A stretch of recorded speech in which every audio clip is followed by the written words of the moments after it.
Hello everyone and welcome to Bansal academy. तो हमने cell signalling chapter से स्टार्ट किया था और मैंने आपको क्या बताया था, जो सेल सिग्नलिंग होती है वो दो टाइप्स की होती है।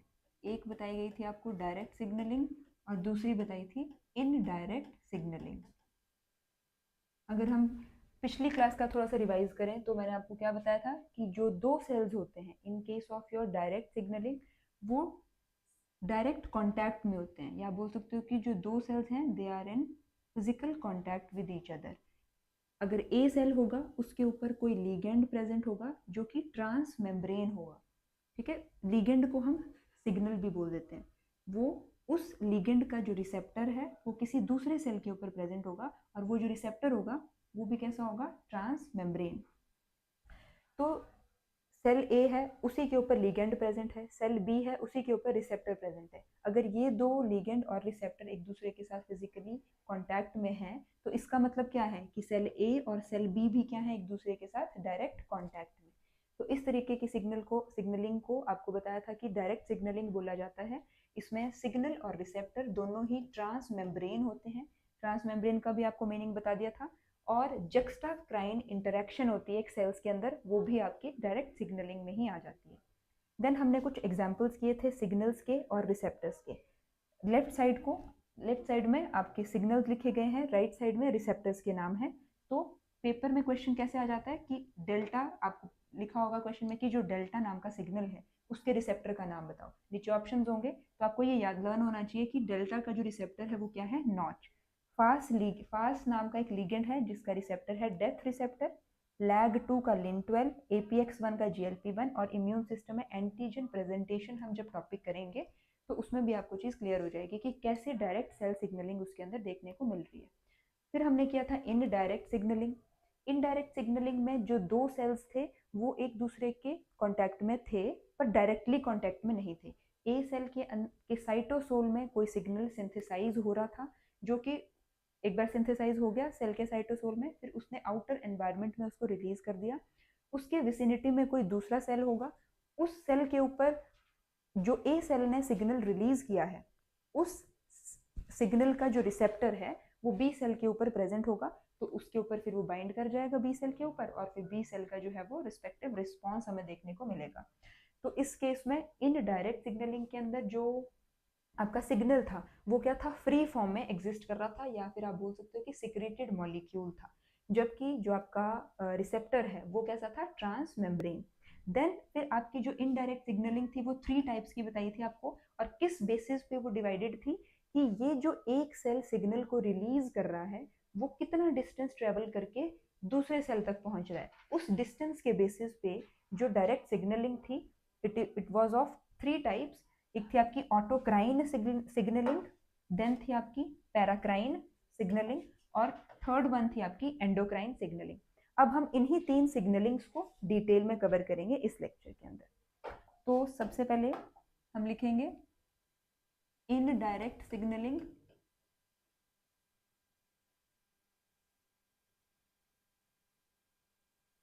और इसके अंदर हम जो फर्स्ट वाली सिग्नलिंग करने वाले हैं वो है आपकी autocrine signalling.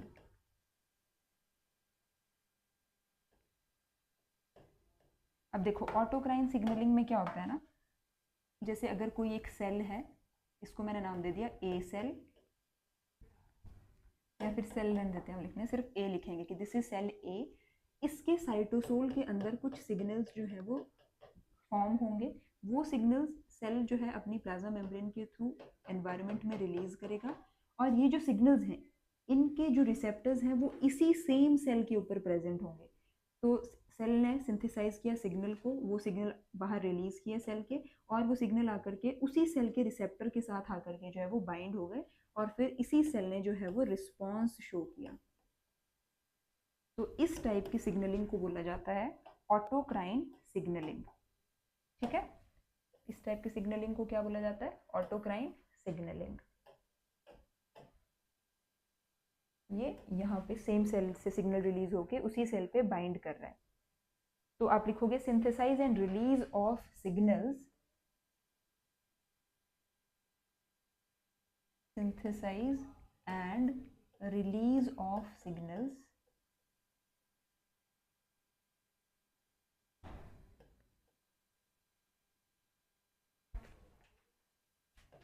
In its own cytosol.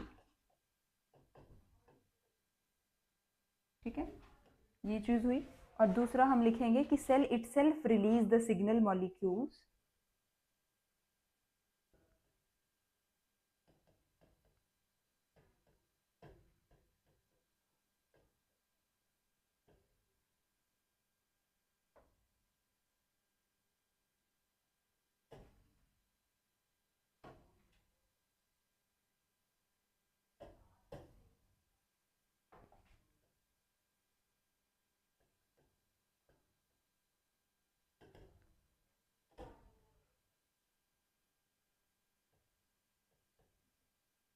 cells itself release the signal molecules and signal bind to own cell receptor। जो सिग्नल है it binds to own cell receptor। इसका क्या मतलब हुआ कि एक सेल था जिसने खुद ने सिग्नल रिलीज किए और वो जो सिग्नल्स हैं उसके खुद ही के सेल के रिसेप्टर के साथ जो है वो बाइंड किए। ठीक है, अब इसके अंदर हम एग्जांपल्स देखेंगे। एग्जाम्पल्स में सबसे पहले तो आ जाता है आपका cancer cells, growth factors of cancer cells, growth factors in cancer cells. अब जैसे देखो कैसे होता है ये, अगर ये कोई एक सेल है और मान लीजिए ये कैंसर सेल है, ठीक है, this is a cancer cell, तो क्या होगा इसके अंदर ग्रोथ फैक्टर्स जो हैं ये सिंथेसाइज होंगे कि इन्हीं ग्रोथ फैक्टर्स को आउटसाइड रिलीज करेगा। इन ग्रोथ फैक्टर्स के जो रिसेप्टर्स हैं वो सेल के खुद ही के ऊपर प्रेजेंट होंगे। ठीक है, so it is synthesising and releasing the growth factors outside and these growth factors are getting attached to the receptors which are present on the cell itself। ठीक है, और ये और ज्यादा कैंसर सेल्स को बना रहा है। मतलब कि ये जो ग्रोथ फैक्टर्स हैं ये खुद ही अपने खुद ही के सेल को स्टिमुलेट कर रहे हैं और फिर ये जो कैंसर सेल है ये बहुत सारे नीचे कैंसर सेल्स जो है वो बना रहे हैं। ठीक है, फिर ये जो कैंसर सेल बनेंगे नए वाले, उनके अंदर फिर से ग्रोथ फैक्टर्स होंगे, फिर वो ग्रोथ फैक्टर्स अगेन अपने रिसेप्टर्स के ऊपर बाइंड होकर के और फिर नए कैंसर सेल्स जो है वो बन जाएंगे। तो इसीलिए एक आपने प्रोसेस सुना होगा मेटास्टेसिस का कि अन अन मतलब कि बहुत सारी जो है वो अनरेगुलेटेड तरीके से जो है वो सेल अपना डिवीजन शो करने लग जाता है। वो क्यों हो पाता है, क्योंकि उसने ग्रोथ फैक्टर रिलीज करने हैं और खुद ही की सिग्नलिंग जो है वो खुद ही से करते रहना है। तो इस वजह से जो ग्रोथ फैक्टर्स होते हैं कैंसर सेल्स के वो क्या परफॉर्म करते हैं, ऑटोक्राइन सिग्नलिंग। राइट, उसके बाद ये तो आपका हो गया एक एग्जाम्पल। राइट, ठीक है, अब हम बात करेंगे एक और एग्जाम्पल की। ठीक है, ये तो बात आ गई आपके growth factors in cancer cells वाले एग्जाम्पल की। ना दूसरा जो एग्जाम्पल है वो है आपका इम्यून सेल्स का। इम्यून सेल्स, अब ये जो इम्यून सेल्स होते हैं, जब हम इम्यूनोलॉजी कवर करेंगे अपनी तो उसमें आपको और डिटेल में पता चलेगा। बट इम्यून सेल एक टी सेल होते हैं। ठीक है, इम्यून सेल में एक टी सेल्स आते हैं, उनके अंदर प्रेजेंट होते हैं इंटरल्यूकिन, इंटरल्यूकिन 2 नाम का सिग्नल प्रेजेंट होता है। जैसे अगर ये कोई एक टी सेल है, इसको मैं यहाँ पे इरेज कर देती हूँ, तो देखिए ये क्या है, यहाँ पे एक टी सेल है। ठीक है, टी सेल के अंदर सिग्नल सिंथेसाइज हो रहा है। जैसे इसके जो ग्रोथ फैक्टर्स थे ना ये सिग्नल्स थे, दीज आर द सिग्नल्स, और ये जो था ये क्या था इन सिग्नल्स के लिए, रिसेप्टर। राइट, अब उसी तरीके से ये क्या है आपकी T cell, this is a T cell, और टी सेल के अंदर क्या है, बहुत सारे क्या है, इंटरल्यूकिन 2 नाम के सिग्नल्स हैं जो कि सिंथेसाइज हो रहे हैं। अब ये इंटरल्यूकिन 2 जो है वो आउटसाइड एनवायरनमेंट में सिक्रीट होंगे। इन्हीं इंटरल्यूकिन 2 का जो रिसेप्टर है वो इन्हीं टी सेल्स के ऊपर खुद के ऊपर प्रेजेंट होगा, जिसकी वजह से क्या होगा, ये आएंगे इंटरल्यूकिन 2 जो है वो आएंगे और इस रिसेप्टर के ऊपर जो है वो बाइंड कर जाएंगे। तो जो इंटरल्यूकिन 2 है वो क्या है, it is a signal, right, and it is binding to the receptor, right, it is binding to the receptor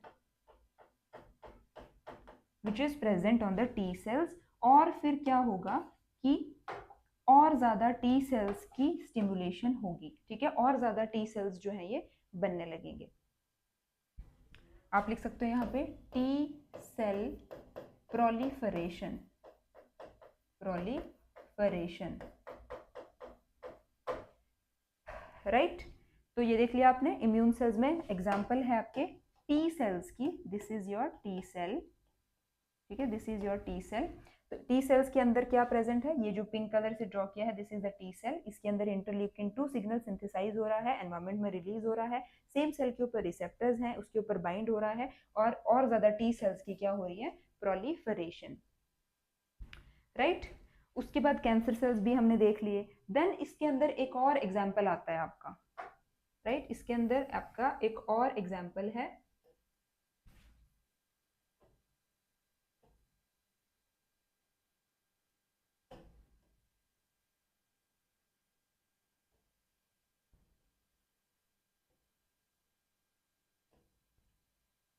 देखिए ये ग्रीन कलर से जो है, this is about the cancer cells, right.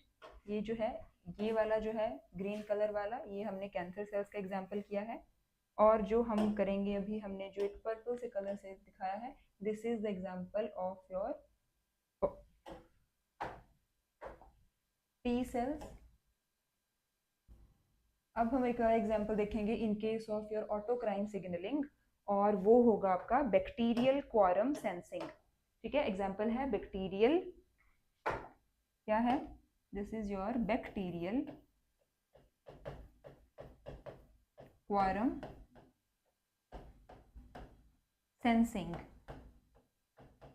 ठीक है, बैक्टीरियल क्वारम सेंसिंग। अब bacterial quorum sensing में क्या होता है कि जैसे अगर एक कोई बैक्टीरिया है, देखिए इस तरीके से, ठीक है, अगर कोई ये बैक्टीरिया है तो ये क्या करेगा, यहाँ पे जो है वो सिग्नल सिंथेसाइज करेगा, रिलीज करेगा, इसके खुद ही के ऊपर रिसेप्टर्स प्रेजेंट होंगे, ठीक है, खुद के ही ऊपर जो है वो क्या प्रेजेंट होंगे, रिसेप्टर्स प्रेजेंट होंगे इसके, उसके साथ ये सिग्नल जो है वो इस तरीके से बाइंड करेगा, और अल्टीमेटली क्या होगा, और ज्यादा बैक्टीरियल सेल्स की जो है वो क्या हो जाएगी, प्रोलिफरेशन, ठीक है। So this is the bacterial quorum sensing. So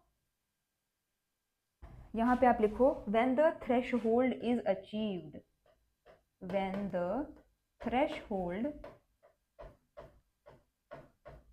the threshold is achieved, right, then the response is generated, response is generated, right. So this is about your bacterial quorum sensing, right, this is about your bacterial quorum sensing।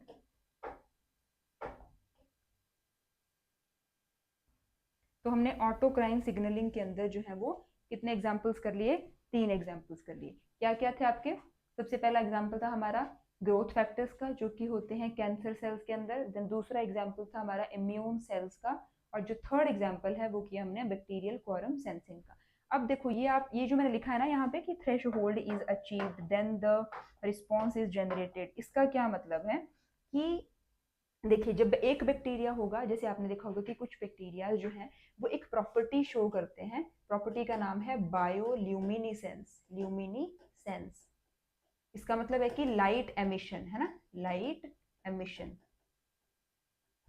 तो कुछ bacteria इस property को show कैसे कर पाते हैं, जैसे एक बैक्टीरिया होगा वो भी लाइट एमिट कर रहा होगा, बट वो लाइट एमिट इतनी ज्यादा सफिशिएंट नहीं होती है कि वो हमें जो है वो एकदम लाइट की फॉर्म में दिखाई देने लग जाए, बिल्कुल हल्का, जैसे एक जुगनू होता है, एक जुगनू कितनी कम लाइट प्रोड्यूस कर पाएगा, बट वहीं अगर बहुत सारे जुगनू आकर के, जो फायर फ्लाइज जिनको बोला जाता है, अगर वो इकट्ठे होकर के अपनी लाइट एमिट करना स्टार्ट कर दें तो हमें एकदम उजाला जैसा दिखाई दे जाएगा ना। तो उसी तरीके से बैक्टीरिया की एक थ्रेशहोल्ड अमाउंट जब रीच हो जाती है, जैसे ऐसे बैक्टीरियल क्वारम सेंसिंग का प्रोसेस करते करते जब ये अपना नंबर इंक्रीज करते जाएंगे, तो जब एक पर्टिकुलर अमाउंट रीच हो जाएगा बैक्टीरिया का, उस टाइम पे जो है फिर रिस्पॉन्स जो है वो जनरेट होगा। रिस्पॉन्स जनरेट होगा का मतलब से है कि अगर कोई बैक्टीरिया बायोल्यूमिनेसेंस की प्रॉपर्टी शो कर रहा है तो वो विजिबल कब होगी कि ठीक है जी ये इस तरीके की कोई प्रॉपर्टी शो कर रहा है, जब एक कोई तो थ्रेशहोल्ड वैल्यू अचीव हो जाएगी, right. So this was all about your autocrine signalling, right. अब हम देखेंगे इनडायरेक्ट सिग्नलिंग का। मैंने आपको दूसरा भी एक पार्ट होता है, जैसे हमने डायरेक्ट के अंदर किया था। जैसे डायरेक्ट के अंदर मैंने आपको क्या बताया था, होती है आपकी जक्स्टाक्राइन आ जाती है इसके अंदर, जक्स्टाक्राइन। बट आपकी इनडायरेक्ट के अंदर आपको कितने बताए थे, 3 बताए थे सिग्नलिंग के मेथड्स। ऑटोक्राइन सिग्नलिंग, फिर बताई थी पैराक्राइन, और फिर उसके बाद लास्ट वाली बताई थी एंडोक्राइन।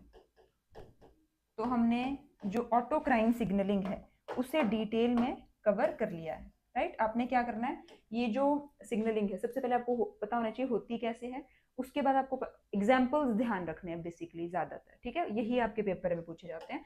अब हम करेंगे अपनी पैराक्राइन सिग्नलिंग को डिस्कस। तो देखो पैराक्राइन सिग्नलिंग में क्या होता है, सबसे पहले हेडिंग डालोगे आप पैराक्राइन सिग्नलिंग। दूसरी टाइप की आपकी कौन सी, paracrine, second one is your paracrine signalling,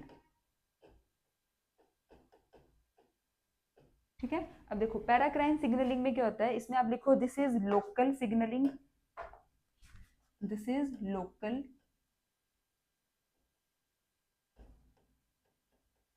signalling, और किसके बीच में होती है, एडजेसेंट सेल्स के बीच में, ठीक है। लोकल सिग्नलिंग होती है एडजेसेंट सेल्स के बीच में होती है, या फिर आप ऐसा बोल सकते हो कि it is also known as neighbouring cell signalling, this is also known as neighbouring cell signalling,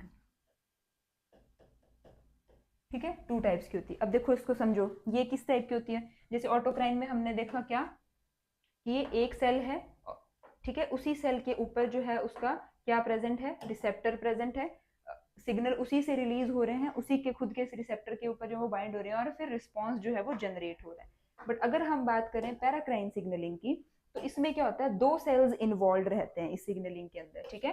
जैसे अगर कोई सेल है a cell, for example this is cell A, ठीक है, अगर ये है कोई ए सेल, राइट, ये है कोई बी सेल,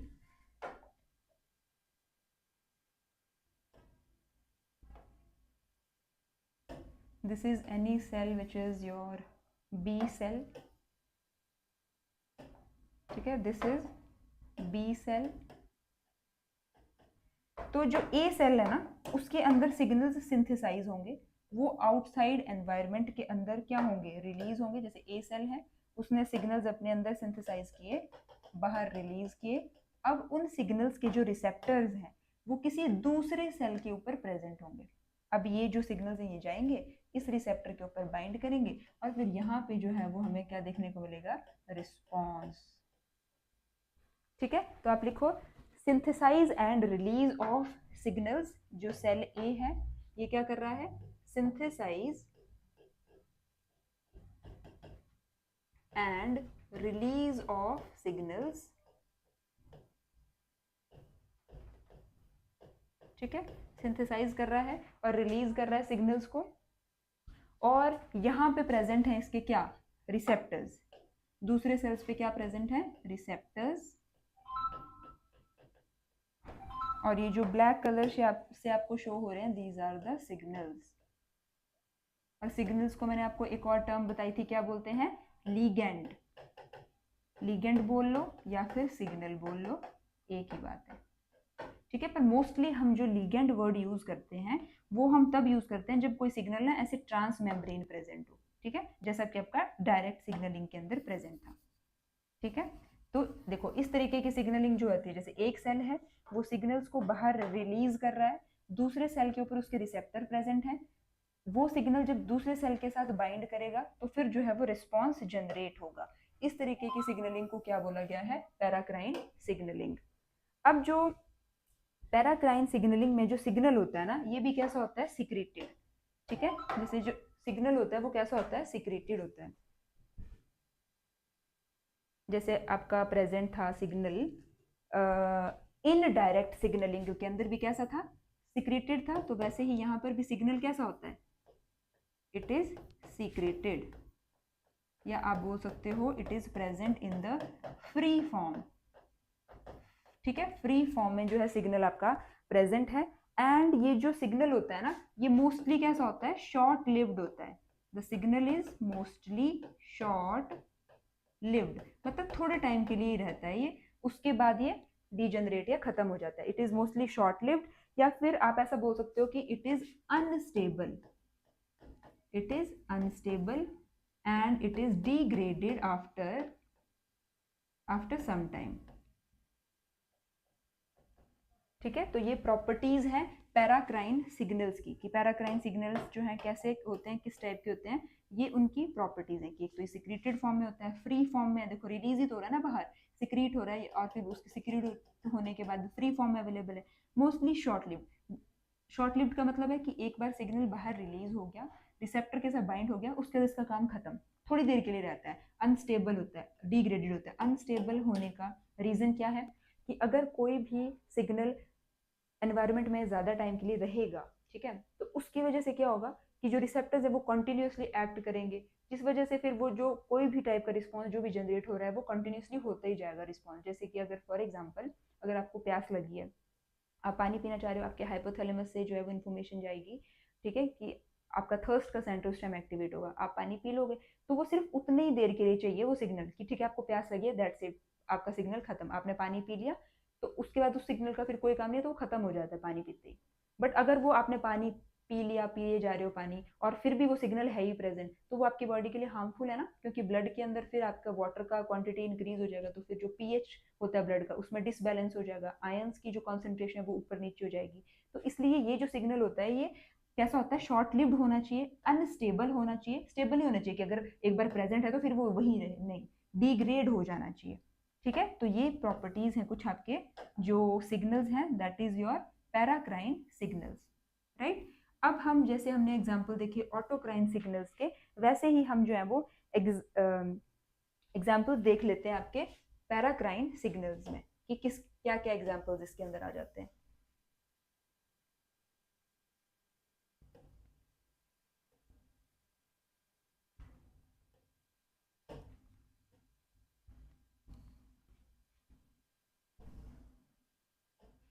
तो चलिए अगर हम बात करें एग्जाम्पल्स की, एक काम करते हैं एग्जाम्पल्स को ना थोड़ा साइड में लिख लेते हैं, इसको थोड़ा बड़ा ही रहने देते हैं, इसको मैं एक तरफ कर लेती हूँ, ठीक है, और यहाँ पे फिर हम इसके एग्जाम्पल्स कर लेंगे। तो एग्जाम्पल्स क्या क्या आ जाते हैं आपके, देखो एग्जाम्पल से क्वेश्चन है बनेगा आपको, एक तो कि सिग्नल किस टाइप का है, सिग्नलिंग कैसी होती है, और एग्जाम्पल्स, राइट, एग्जाम्पल्स। तो एग्जाम्पल्स में सबसे पहले लिखोगे प्रोस्टाग्लैंडिन्स,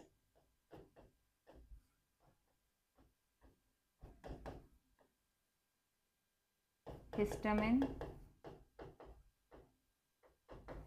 सेरोटोनिन, ठीक है, देन ल्यूकोट्राइन,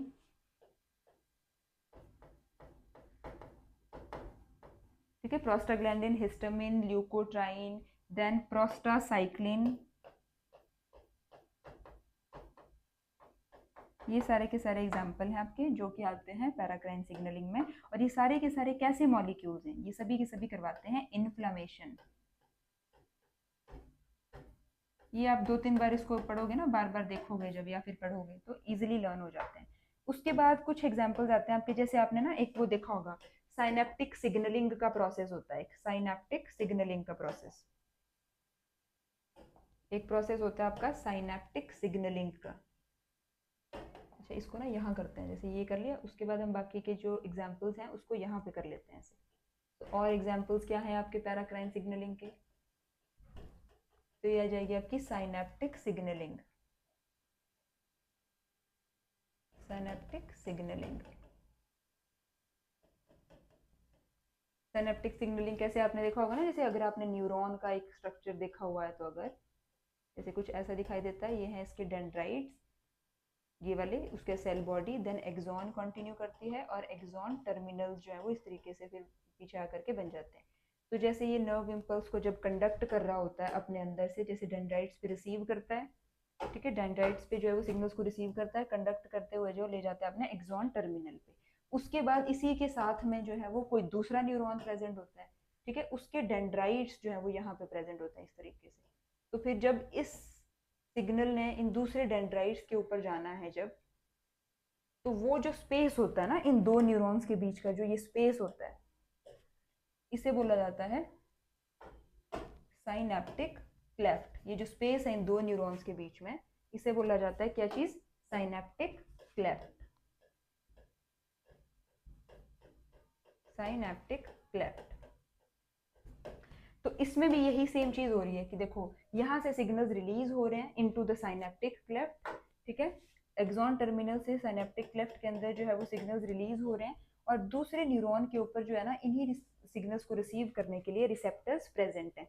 और ऐसे करके जो है फिर जब इसने इस एक न्यूरॉन ने दूसरे न्यूरॉन को जो है जब सिग्नल्स पास ऑन कर दिए, तो फिर ये जो है वो डेंड्राइट इसी तरीके से इसको कंडक्ट करते हुए ले जाएगी अपने खुद के नर्व एंडिंग्स पे या एक्सॉन एंडिंग्स पे, और फिर सिमिलरली ये दूसरे किसी न्यूरॉन को भी जो है वो इसी तरीके से जो इन्फॉर्मेशन है उसको पास कर देती है, राइट।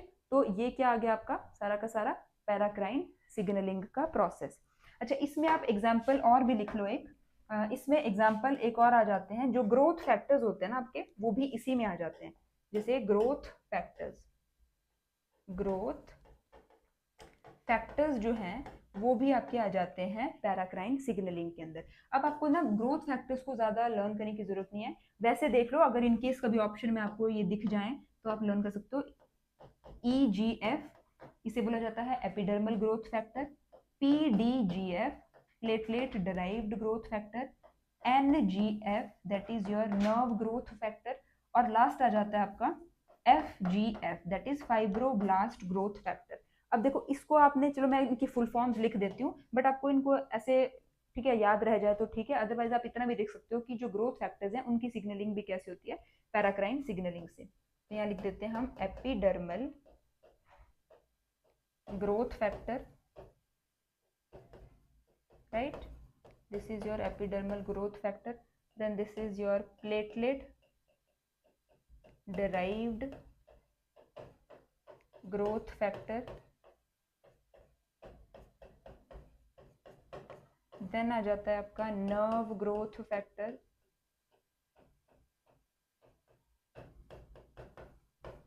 और लास्ट आ जाता है आपका फाइब्रोब्लास्ट ग्रोथ फैक्टर। ठीक है, तो ये सारे के सारे क्या आ गए आपके पैराक्राइन सिग्नलिंग में। तो पैराक्राइन सिग्नलिंग जो है वो इसी के साथ आपकी हो गई कंप्लीट। अब हम जो नेक्स्ट सिग्नलिंग करेंगे वो कौन सी होगी आपकी? Endocrine signalling.